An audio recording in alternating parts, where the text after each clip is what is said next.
So we're doing this show here, it's called Live Lounge. So that gallery there, what we're going to do is we're going to transform it. There's wall hangings, there's rugs on the floor, we've got sofas in the middle, we're having we've got synthesizers. Martin Ware from Human League, Heaven 17, gave me 2 synthesizers. I've got a double bass from this guy who's got a band up in Sheffield, Johnny Wood. They're called the Everly Pregnant Brothers.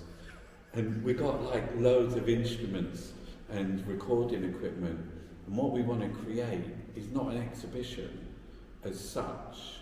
We want to create a frame, a screen for people to come every day across 3 months and make music and dance and sing and read poetry. You know, it's going to be amazing. I think it's like, it's such an exciting project because it's all like, what is an event, and all this event theory, which is like performance art. So there's a really famous performance theorist, Peggy Phelan, and she says the power of performance lies in it not really being there. The power of performance lies in it not really being there. It's because it's ephemeral, so it's an event, so it takes part and then it's over. It's not like a painting, it's not like a sculpture. So what happens is the narrative, it's what people talk about, you know, the stories they tell about the event before, during and after the event. We have this incredible sort of like collaborative experience where we all come together in a space throughout the show, May, June and July, and we make music, we make sound, we dance, we perform and we record it. And you know, we've got an album as well. So I recorded 22 different voices from Bethlem, from the Bethlem community, and working with a guy called Gowan Hewitt. In that room where I first met you, we had all of the voices loaded up onto a laptop, and he had loads of machines, and he made a soundscape and introduced each voice and took it back out, sometimes distorting the voices, taking it back out. And we've got a double A-side album. So there's only 2 tracks. One side is called Melancholy, and one side is called Madness. So they're each 22 and a half, 23 minutes long tracks. So one on each side. And the album's coming out. So it's going to be the very first Bethlem album ever. So we're getting that, we had the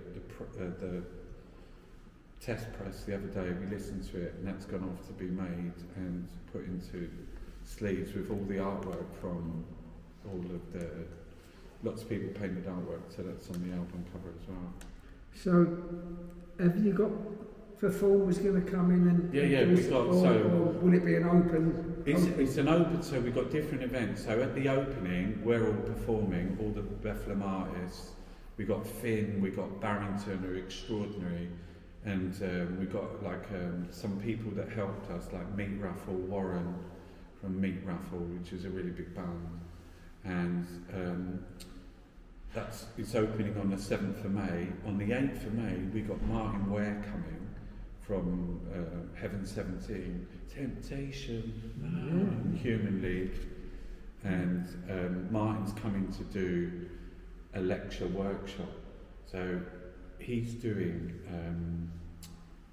my top 30 tips to make a hit record, songwriting and production in there. So that's really exciting, you know.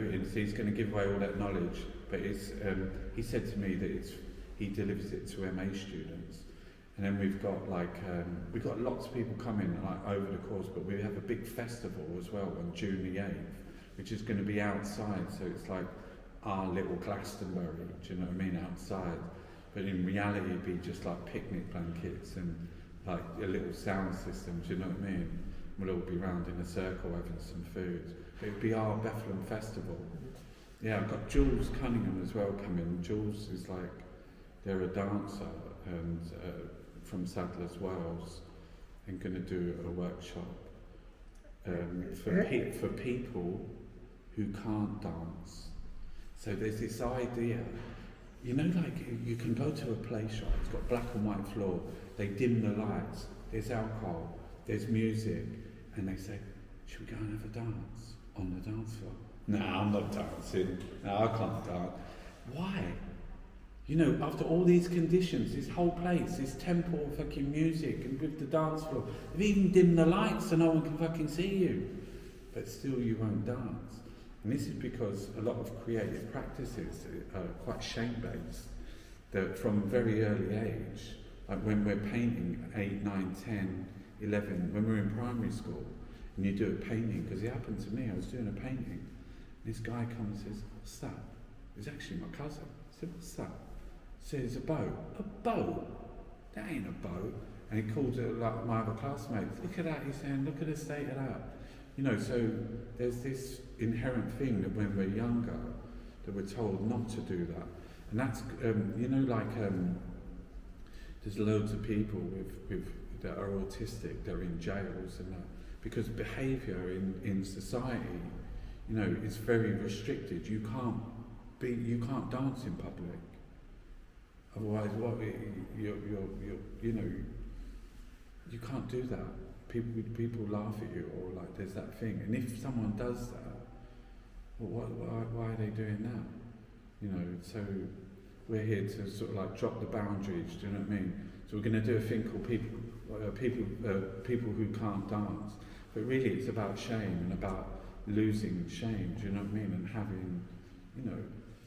The thing is loads of people are painting at home, loads of people are writing music, loads of people are writing poetry, and the next step is to go to an open mic, you know, and sing your song, read your poem, or have an exhibition, you know, outside of your house. And for a lot of people, that's a very difficult thing to do, you know, because of, you know, for that feeling of we're not good enough, you know, that we're rubbish, that we can't do it. I want to try everything, and it's like part of this show is about giving people the space to try everything, you know, and it's about putting all sort of like my addiction and my alcoholism into positive things rather than negative things, you know, but channeling that kind of like those behaviours and making it, you know, making art and things like that.